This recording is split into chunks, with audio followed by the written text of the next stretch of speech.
Selamat pagi teman-teman, jumpa lagi dengan saya Iwan Kiwong. Pada pagi ini saya akan mengunjungi Kampung Adat Cirende di Kelurahan Leuwi Gajah, Kecamatan Cimahi Selatan, Kota Madya Cimahi, Provinsi Jawa Barat. Apa istimewanya Kampung Adat Cirende ini teman-teman? Sampai sekarang ada sekitar 65 kepala keluarga atau sekitar 250 orang yang masih mempertahankan budaya tidak makan nasi. Jadi sehari-hari mereka mengkonsumsi beras yang terbuat dari singkong, di mana kebiasaan ini diwariskan oleh leluhur mereka sejak tahun 1924. Jadi sudah sekitar 98 tahun teman-teman. Pada hari ini saya berniat mengunjungi sesepuh Kampung Cirende ini untuk mengetahui bagaimana sejarah sampai mereka tidak makan nasi. Mari ikuti saya teman-teman.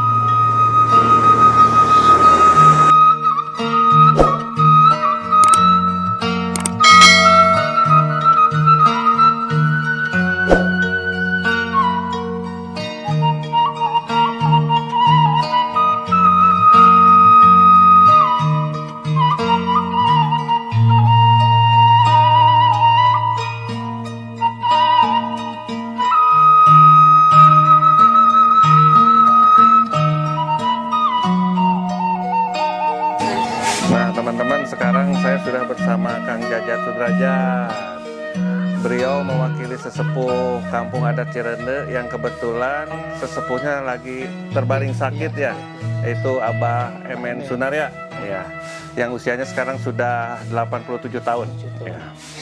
Kang Jajat ini generasi keberapa nih? Kelima.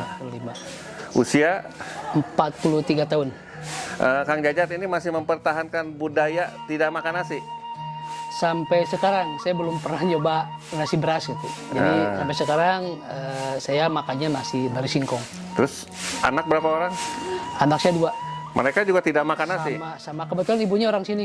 Oh. Jadi ibunya orang sini dan dia juga sama masih pewaris budaya makan nasi singkong.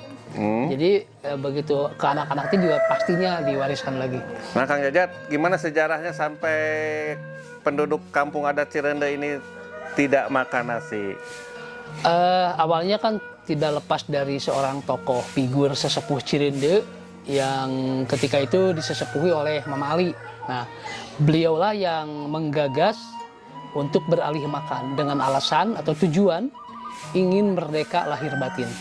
Pada tahun 1918 itu? Tahun 1918. Nah, karena situasi dijajah, keinginan kuat untuk merdeka, akhirnya memutuskan untuk beralih makan. Kenapa? Karena hasil panen kita, terutama beras, padi, baik yang di sawah ataupun yang di huma, itu diambil penjajah. Dikuasai mereka, akhirnya masyarakat sini tidak kebagian beras dengan cukup. Ya. Yang otomatis, kalau kata Mama Ali gini, mungkin tujuan merdeka lahir batin orang tersampaikan sampai merdeka kalau perut kita kosong. Ya. Jadi tidak mungkin untuk bisa berjuang. Makanya diputuskanlah untuk berhenti mengkonsumsi makan nasi beras. Ya. Jadi teman-teman, pada tahun 1918 produksi beras yang dihasilkan penduduk Kampung Cirende ini sering diambil dengan paksa oleh penjajah, saat itu Belanda ya. Dan yang saya baca Kang Jajat, selain memang berasnya dirampas oleh Belanda, singkong atau ketela itu juga bisa tumbuh pada 2 musim, kemarau dan hujan, alasannya salah satunya ya. Kenapa dipilih singkong atau istilah sampe sih, dulu sesepuh Cirende tidak menceritakan kondisinya, tapi lebih ke filosofi juga. Yeah. Jadi kan kalau sampe itu ada, kalau di Sunda itu ada kirata. Yeah. Jadi sampe itu samperin. Yeah. Memilih singkong itu biar tersampaikan sama generasi selanjutnya. Karena banyak ada sawangan atau prediksi orang tua bahwa jaga mah alam tempat cicing urang teh bakal heureun ku tangtung. Artinya? Jadi sesepuh memprediksi bahwa keadaan tempat tinggal kita ini nanti akan heureun. Ya. Heureun ku tangtung itu ada 2. Jadi padat sama penduduk dan bangunan. Makanya dipilihlah singkong salah satu alasan juga biar tersampaikan. Kenapa? Sekarang terbukti kan alih fungsi terjadi di mana-mana. Terutama lahan-lahan datar seperti sawah jadi pabrik, jadi perumahan dan sebagainya, yang otomatis mengurangi produksi padi. Ya, sedangkan singkong bisa di lahan apa saja, Singkong yang bebas, sempit juga ya. Dataran tinggi, dataran rendah, di lahan sempit, di pekarangan tetap bisa tumbuh. Katanya penduduk kampung adat Cirende ini punya filosofi apa soal makanan nih? Falsafahnya itu can bae teu boga sawah asal boga pare. Teu boga pare asal boga beas. Teu boga beas asal bisa nyangu. Teu nyangu asal dahar, teu dahar asal kuat. Nah, teman-teman nih, falsafah penduduk kampung adat Cirende itu yang tadi saya terjemahkan. Jadi walaupun mereka tidak punya sawah asal punya padi. Tidak punya padi asal punya beras. Tidak punya beras asal bisa menanak nasi. Tidak bisa menanak nasi asal bisa makan. Dan jika tidak bisa makan asal kuat. Ya itu ya. Ya. Tapi pemahaman yang lebih jelas bahwa kami itu tidak makan nasi beras itu kami bisa kuat. Artinya lebih ke sana. Bukan tidak makan berpuasa, tidak. Maksudnya tidak makan nasi beras pun kami bisa kuat. Nah, jadi apa saja pun bisa jadi pengganti beras. Pengganti gitu. Kan jangan sampai punya kalau misalkan masyarakat secara umum kan selalu ngomong belum makan kalau belum ketemu nasi beras. Kita artinya udah makan belum gitu karena belum ketemu nasi beras, padahal pagi-pagi atau siangnya dia udah makan kupat tahu atau makan apa. Padahal terbuat dari beras juga. Tapi selalu jawabannya belum makan. Nah, buat kami apa itu makan? Apa itu tuang? Makan itu adalah sumber kekuatan. Sebetulnya istilah belum makan kalau belum makan nasi hampir di masyarakat Indonesia ya. Terus Kang Ejat, misalkan nih ada penduduk kampung adat Cirende yang bepergian keluar kota, misalkan berwisata atau mengunjungi famili dalam jangka waktu yang lama, terus di sana tidak ada makanan yang terbuat dari singkong. Gimana mereka menyikapinya? Apapun yang ada kita makan selain beras. Selain beras. Kalau misalkan bahannya masih dari terigu, dari jagung, kita bisa makan. Terus kalau misalkan ketahuan mereka makan beras atau nasi atau produk yang terbuat dari beras, ada sanksi nggak? Sebenarnya pasti ditegur oleh minimal oleh keluarganya ditegur. Kalau misalkan dia tidak mengakui, biasanya sesepuh yang mulai turun tangan untuk menegur, menjelaskan, memberikan sanksi hanya sebatas sanksi sosial aja. Iya, contohnya sanksi sosial? Ketika ada kegiatan-kegiatan di adat, dia tidak diundang. Oh iya. Dia tidak diikut sertakan. Terus kegiatan adat yang dilangsungkan di kampung adat Cirende ini apa aja, Kang Jat? Yang paling besar itu tutup tahun ngemban tahun Saka Sunda atau tahun barunya orang Sunda. Disebut juga suraan. Itu upacara yang paling ditunggu oleh masyarakat. Meskipun 2 tahun ini kita tidak menggelar karena kondisi ya. Terus yang upacara yang lain adalah Mulasara Sirah Cai. Jadi kita berritual di wilayah tempat mata air yang rusak untuk diupacarakan dengan harapan bisa pulih kembali. Terus ada upacara ngarajah juga. Terus ada upacara nyajen. Sesajen itu dilakukan setiap 2 minggu, seminggu itu 2 kali. Itu di rumah masing-masing. Seminggu 2 kali? Setiap malam Selasa dan malam Jumat. Apa saja yang jadi sesajinya? Apa ada makanan atau apa, bunga segala macam? Sesajinya lebih kepada bunga, ada rurujakan. Rurujakan, lemaren, sama isinya apa aja? Kalau rurujakan itu dari mulai rujak asem, rujak roti, rujak kelapa, air gula merah, si kopi pahit, si kopi amis, air putih, bunga mawar, termasuk ada lemaren, di antaranya ada sirih dan sapuratina kalau orang sini bilang, termasuk sesepen. Itu menyimbolkan, melambangkan tentang manis pahitnya kehidupan. Nah, pada saat menyajikan sesaji itu ada doa-doa khusus? Ada. Dalam bahasa Sunda pasti ya? Bahasa Sunda. Dalam bahasa Sunda, ya. Kang Jajat, penduduk kampung Cirende ini terdiri dari berapa kepala keluarga? Kalau total semuanya sih satu RW itu emang hampir 400-an. Tapi kalau yang adat itu 65 kakak. Yang konsekuen tidak makan nasi? 65. 65 kepala keluarga. Sekitar berapa orang penduduk? Ya kurang lebih sekitar 250 jiwaan. Iya. Terus katanya sebelum antara tahun 1918 sampai tahun 1924, selain ketela masih bisa makan yang lain dulu itu ya? Pernah? Ya, awalnya, mencoba? jadi 1918 kan udah disuruh untuk berhenti makan nasi beras. Ya. Jadi kita pernah nyoba jagung, pernah hanjeli, pernah bunut, talas, dan jenis umbi-umbian yang lain. Itu dalam apa namanya masa transisi lah. Ya. Mencoba itu, mencoba ini, karena ketika disuruh beralih juga tidak harus kemana-mana. Kan baru ditemukan sepakatnya singkong atau sampo itu oleh Ibu Omah Asnama. Beliaulah yang menemukan teknologinya bagaimana pengolahan bagaimana singkong diolah menjadi rasi saat ini. Beras singkong. Atau bahasa lokalnya mah sangweun. Bahasa orang Dina mah sangweun gitu. Nah, barulah sepakat semuanya bahwa singkong jadi salah satu pilihan masyarakat adat Cirende. Dan perjalanan dari singkong itu Ibu Omah Asnama dikasih penghargaan tahun 1964 oleh Kewedanaan Cimahi sebagai pahlawan pangan. Pahlawan pangan, iya ya. Teman-teman, sanguan itu jadi bahan untuk membuat nasi. Ya, sangu itu dalam bahasa Indonesia nasi. Nah, Kang Jajat, sampai usia Kang Jajat sekitar 40 tahunan ini, apakah tidak ada keinginan untuk mencoba misalkan nasi goreng atau apa produknya makanan yang terbuat dari nasi? Sampai sekarang, sampai saat ini saya tidak ingin terpersit misalkan ingin mencoba, tidak, apalagi ada kesadaran akan apa yang diwariskan, nilai perjuangan orang tua yang begitu luar biasa, termasuk saya juga punya turunan. Kalau saya berbuat salah, anak-anak saya juga pasti ikut. Ya. Jadi sama sekali tidak ingin atau misalkan tersirat sedikit untuk ingin mencoba, tidak ada. Ya. Dalam hati saya tidak ada seperti itu.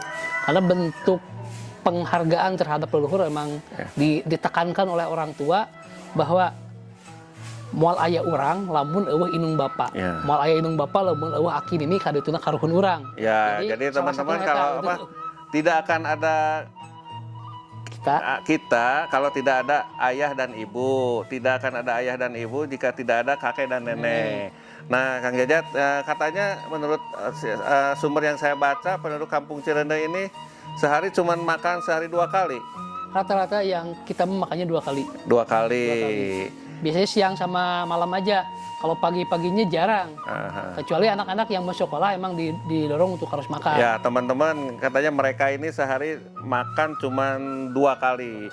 Memang secara logika juga, secara medis, ketela atau singkong itu mengandung per 100 gram mengandung karbohidrat lebih banyak dibanding nasi. Sekitar 38 gram. Kalau beras, per 100 gram beras itu mengandung sekitar 28 gram karbohidrat. Jadi secara logika memang singkong lebih mengenyangkan. Ya, cuman mungkin pengolahannya yang harus hati-hati. Ya, jangan sampai mentah ya. Gini, jadi kan orang lihat beras singkong itu kan ampas. Ya. Ampas singkong, ampasnya yang kita ambil digunakan jadi rasi. Tapi ampasnya itu masih terkandung 30-35% kandungan yang ada dalam singkong. Karena ada cara prosesnya khusus gitu. Dulu kan pernah ada hasil kajian juga, masyarakat sini tidak pernah memahami itu. Cuma kan ketika di 2008 banyak pengunjung, dan dijadikan jadi contoh ketahanan pangan nasional, otomatis ada penelitian, ada kajian tentang rasinya tersebut. Karena ketika orang lihat prosesnya kok ampasnya sih, nah ternyata meskipun ampas, tapi kandungannya tidak terbuang semuanya, tidak diambil semuanya gitu. Memang teman-teman, kalau kita mengkonsumsi singkong mentah itu dikhawatirkan ada sedikit mengandung racun sianida. Di mana racun sianida ini kalau dalam tubuh dia akan dimetabolisme jadi senyawa, kalau tidak salah hidrogen sianida, yang akan menghambat penyerapan oksigen di dalam tubuh dengan cara menghambat salah satu enzim di sel mitokondria, teman-teman. Nah, Kang Jat, maaf nih, sekarang saya mau nanya nih, katanya mayoritas penduduk kampung adat Cirende ini menganut kepercayaan Sunda Wiwitan. Apa sebetulnya prinsip kepercayaan ini, Kang Jat? Jadi Sunda Wiwitan itu kan ajaran leluhur, ajaran yang sebelum agama-agama luar masuk ke Indonesia, orang Sunda sudah punya keyakinan. Nah, yang menjadi dasar adalah kesadaran diri bahwa kita lahir jadi orang Indonesia, jadi orang Sunda itu bukan keinginan, tapi atas kehendaknya, atas kodratinya, atas kepastiannya. Saya dilahirkan dari orang Sunda, muncullah kesadaran. Akhirnya muncul suatu pertanyaan, saha kuring? Siapa saya? Siapa saya? Saha kuring, kernaun kuring hirup, jeung rekamana kuring sanggeus hirup. Ketika pertanyaan itu terjawab bahwa saya ini adalah manusia, memiliki satu bangsa dengan cara ciri, punya rupa, punya bahasa, punya aksara, punya adat dan budaya, nah inilah Sunda Wiwitan. Jadi muncul dari kesadaran diri, bahwa Tuhan itu sama, Tuhan itu satu, Tuhan itu esa, tidak ada dua, tidak ada tiga, Tuhan itu satu. Tapi lebih didasari oleh rasa kesadaran diri karena lahir sebagai orang Sunda bukan keinginan. Terus adakah ritual-ritual khusus misalkan untuk dalam kepercayaan Sunda Wiwitan ini? Sebagai penganut keyakinan juga kita diajarkan tentang ritual-ritual khusus yang harus kita lakukan. Ada tekad olah rasa, ada kurasan, ada surasaan. Kurasan itu apa? Kurasan itu jadi berdoa bareng-bareng, berdoa bareng-bareng. Berbagai ritual tentunya dilaksanakan oleh masyarakat adat Cirende, termasuk saya sebagai penganut ajaran Sunda Wiwitan. Apa yang diperintahkan ya saya lakukan. Terus upacara-upacara adat dalam 1 tahun apa saja nih? Yang utama itu tutup tahun Ngemban tahun Saka Sunda atau tahun barunya orang Sunda, bisa disebut hari raya buat kami gitu. Yang tanggal 1 Suro bukan? Yang tanggal 1 Sura sampai tanggal 30 Sura.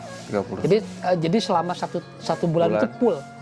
Tapi ada tanggal 1 itu bersama-sama, tanggal 2 sampai tanggal 19 Sura itu di rumah masing-masing.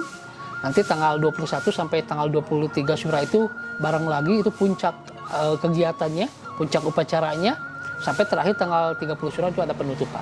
Terus katanya ada pagelaran-pagelaran kesenian juga? Itu di puncaknya. Di tanggal 21 Sura sampai tanggal 23 Sura kesenian itu apa saja nih? lebih diisi dengan kesenian, ada mulai dari calung, karinding, kacapian, jaipongan, pencak silat, dan berbagai jenis tarian-tarian yang ada. Iya. Terus Kang Jat, kepercayaan Sunda Wiwitan ini apakah sama dengan kepercayaan Sunda Wiwitan yang di daerah Cigugur Kuningan? Iya. Ya. Sama. Oh iya. Berarti teman-teman nih, kepercayaan Sunda Wiwitan ini dulunya pada zaman Belanda sekitar tahun 1925 namanya tuh bukan Sunda Wiwitan, Kang Jajat. ADS, betul, agama Jawa Sunda yang diproklamasikan tuh apa istilahnya oleh Pangeran Madrais. Tapi sebenarnya ADS agama Jawa Sunda itu penyebutan dari luar. Ya. Tapi itu teh asal kecap dari Anjawat lan Anjawa berok susun lan kandin Tunda. Iya. Jadi agama Jawa Sunda ini katanya menggabungkan filosofi, budaya dan kebiasaan adat istiadat Jawa atau kejawen yang digabungkan dengan tradisi Sunda. Kalau yang saya pelajari ada sedikit percampuran budaya, karena kalau daerah Kuningan Cirebon itu kan hampir dekat perbatasan Jawa Tengah. Pasti ada, tetapi istilahnya gini, ciri sabumi carasa desa. Masing-masing wilayah itu punya ciri khas masing-masing. Gitu. Kalau di Cirende ada keunikan, misalnya tidak makan nasi beras. Kalau di daerah Kuningan kan enggak. Garut pun sama, enggak. Ada punya ciri masing-masing. Terutama kalau misalkan bentuk ajarannya sama, ada pikukuh tilu itu sama.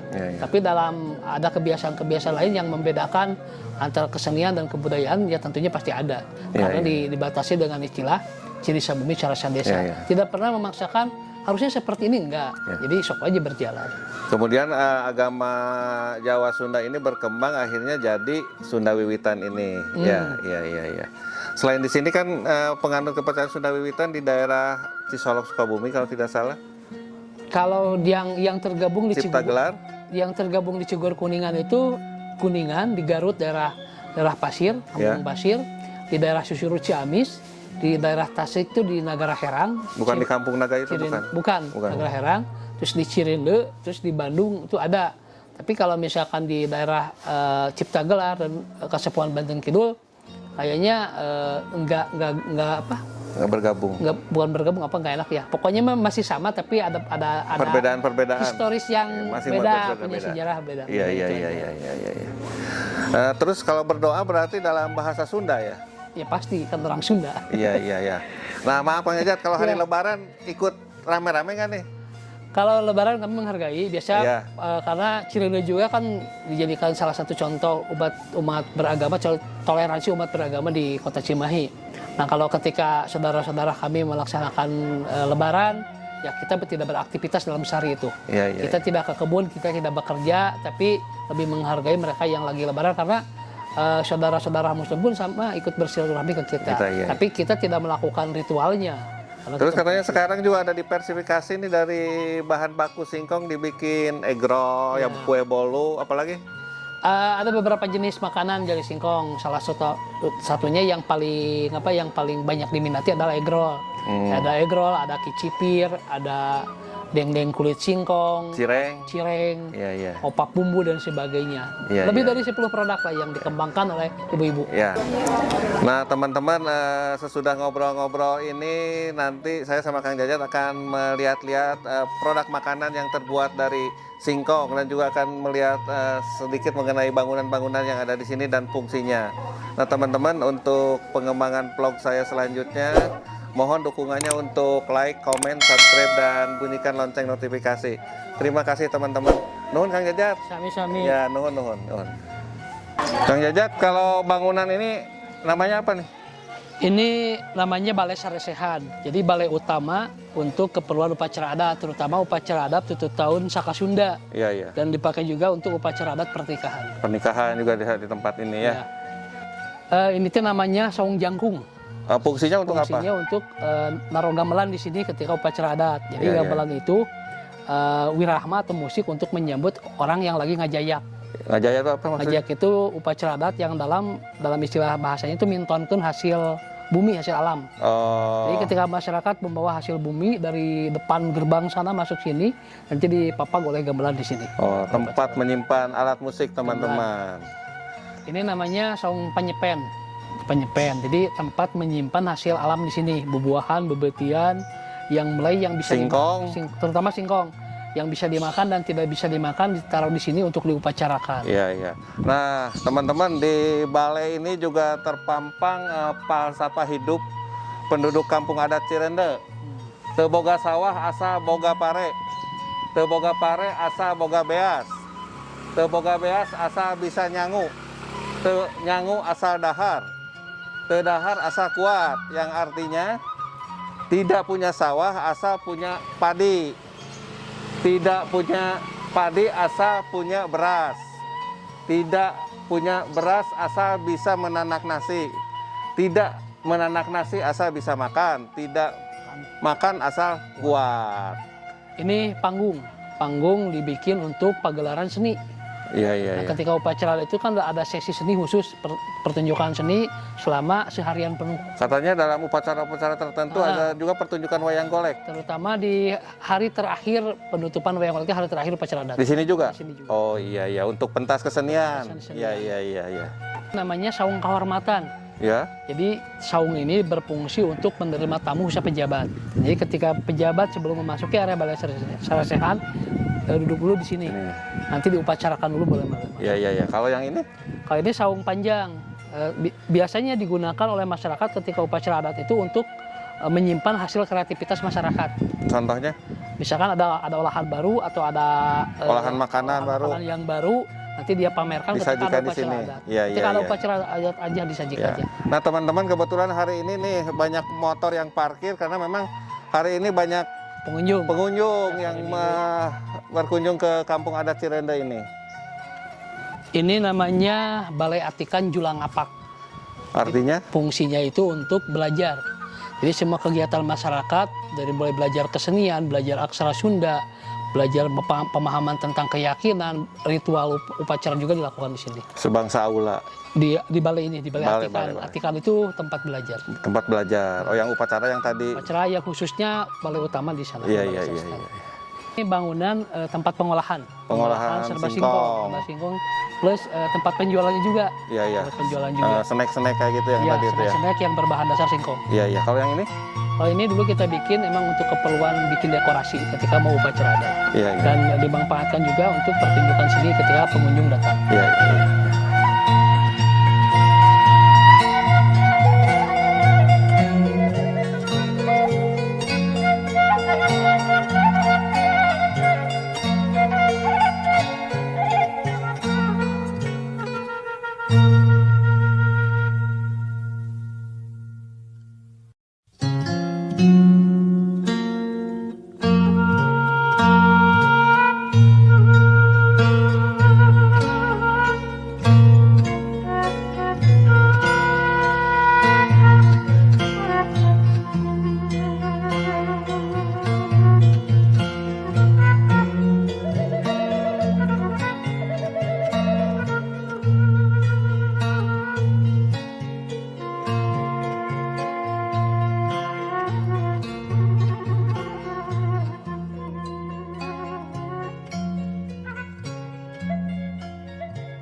Nah teman-teman, pada saat barusan saya pulang dari kampung adat Cirende ketemu sama Mbah Widi. Ya. Kebetulan Mbah Widi ini wakil sesepuh kampung adat Cirende, Pak. Ya, betul. Usia berapa sekarang, Pak? 60. Nah sampai usia 60 tahun ini Mbah Widi ini tidak pernah makan nasi. Dari sejak lahir nggak pernah makan nasi beras, bukan nasi itu. Iya, iya. Sama kalau nasi singkong gitu kan dikatakannya nasi Iya, singkong, iya, iya. cuman nggak pernah makan nasi beras. Iya, terus anak berapa orang, Pak? Anak 2, Cucu? cucu 4, Mereka juga tidak makan nasi? sama. Sama, iya, iya, iya. Apakah cucu-cucu tidak ada keinginan untuk makan nasi atau jajan penganan yang terbuat dari beras? Kalau mereka punya keinginan berarti ya satu mengkhianat sejarah. Kedua mungkin tidak menjadi sebuah tuntunan untuk orang lain. Iya, iya, iya, iya. Karena sebetulnya ini harus menjadi sebuah tuntunan untuk ya di negara kita. Wah, Widi sendiri tidak tertarik makan nasi goreng kalau lagi di luar atau di mana? Kenapa harus tertarik? Karena udah biasa, udah merasa nyaman, udah merasa diuntungkan, ada makanan lokal ya udah. Ya, nah itu teman-teman.